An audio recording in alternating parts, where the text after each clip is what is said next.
সংস্কৃতির ফৌজি ফ্যামিলিতে আপনাদের স্বাগত। কালকে রাত্রে দুধটা ফাটিয়ে রেখেছিলাম পনির বানানোর জন্য।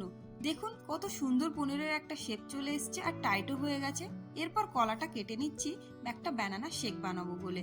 দেখুন সুন্দর একটা শেকও তৈরি হয়ে গেল। এটা কিন্তু আমাদের হেলথের জন্য খুব ভালো একটা জুস। আজ ব্রেকফাস্টে স্যান্ডউইচ বানাচ্ছি, তাই ব্রেডের ওপর আলুর পুরগুলো দিয়ে নিচ্ছিলাম। ভালো করে স্যান্ডউইচটা ভেজে নিলাম।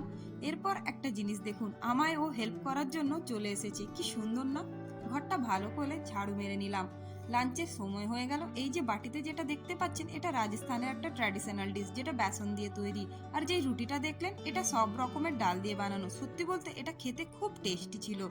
কাশ্মীরের স্ট্রবেরি গাছ সত্যি আমি প্রথমবার দেখলাম, আর এতটা ভালো লাগছিল যে কি বলবো। আর ফুলগুলো দেখতে পাচ্ছেন, এর ফুলগুলো খুব সুন্দর।